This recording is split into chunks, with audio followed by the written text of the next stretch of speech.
Hi, I'm Stephanie Wilson-Coleman, known as the Empowerment Doctor. Have you recently found that some of your beliefs have just kind of become ordinary?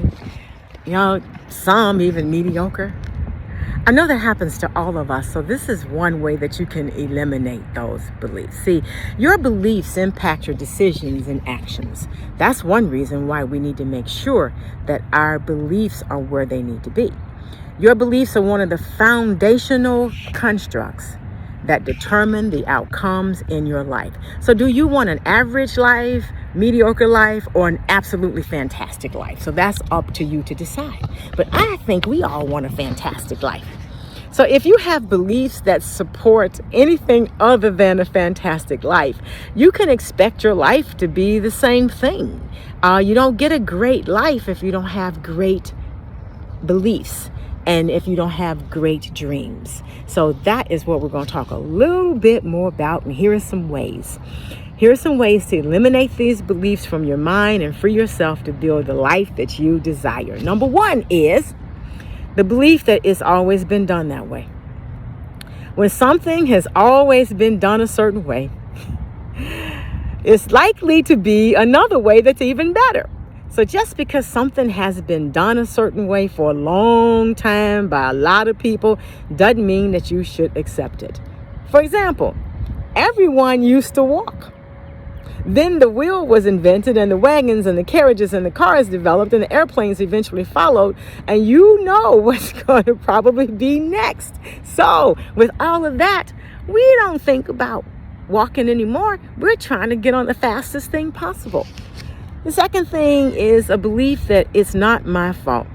People with mediocre results in life make a habit of failing to take responsibility for their failures and misfortunes. They say it's always somebody else's fault, such as my boss hates me. Oh, I had terrible parents. I just attract the wrong people. Child, I have really bad luck. I was born in an unfortunate situation. Whether it's your fault or not, the best policy is to take responsibility for your situation. If your only hope is because no one else is likely to save you, so it's your only hope. So I want you to get into the process of saving yourself. No matter what happened, no matter what's laying in your lap to actually take care of, I want you to save yourself. The third thing is it's not too late for anybody. I know some of us think that, oh, I'm too old, I'm not old enough, I'm this, I'm that. It's not too late for anybody. So remember, it's not too late for me and it's not too late for you. Now, there might be some things that may be too late for you. So if you're 50 years old and you had a dream of playing football in the NFL, that's not going to happen, okay? And if you're 70 years old and you wanted to go to medical school, that might happen, but probably not. So there's some things like that that we have to really think about. So, however, other than that, it's not too late for certain things. So you can still find love. You can still start a business. You can still learn to dance. You can still write a book. You can still do all those great things.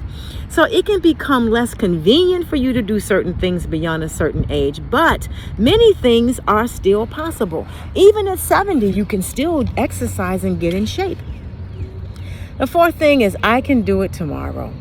We all want to fool ourselves into thinking that it is okay to get started tomorrow or on Monday or on the first day of the month or on the first day of the year, okay? The truth is time is running out for everyone and it's closer to running out for some than others. So procrastination kills your options and your future. I want you to get started and I want you to get started now, okay? Even if you have to stop listening to this video, I want you to go get started now. Fifth thing is comfort is more important than growth. Few people consciously think this way, but many people live this way. See, our brains are wired to seek comfort and safety. So this is a sure recipe to make little progress in your life. I want you to take a chance on building a more interesting and rewarding life. If you pursue comfort, you're limiting your life. So what thing do you want to start doing? Is it exercise? What is it? Learn to drive? Whatever it is, I want you to get started today. The sixth thing is, it'll be better to do this in the future. That's what we say. We fool ourselves into thinking that we'll do things in the future as a way of letting ourselves off the hook.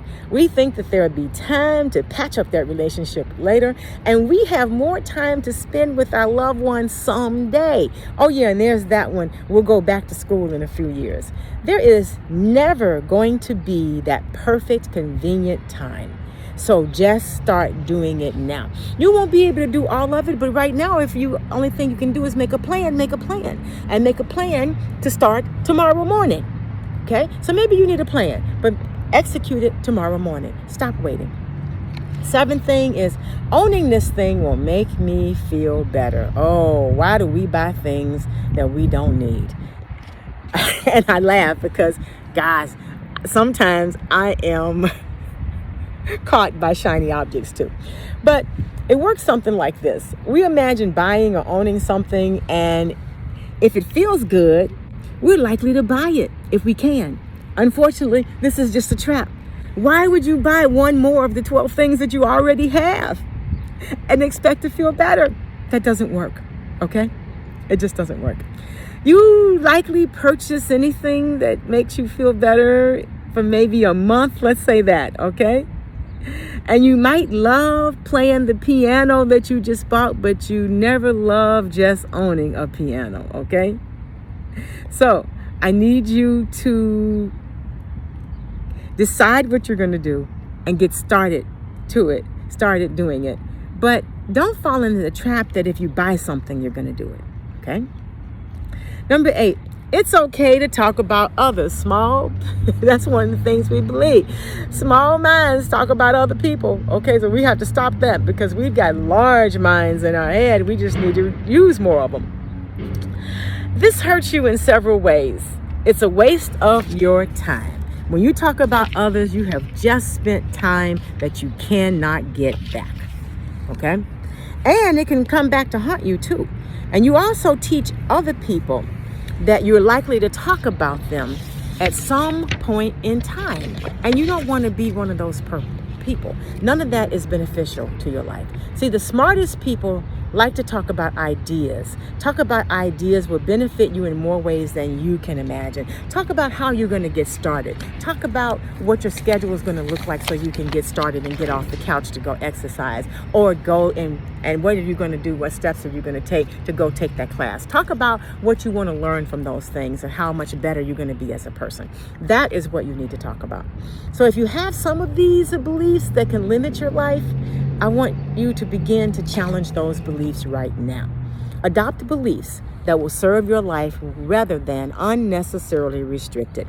You'd be pleasantly surprised at the way that your life is going to change. My name is Stephanie Wilson-Coleman. I'm known as the Empowerment Doctor, and as I always say, life is too short to drink cheap champagne.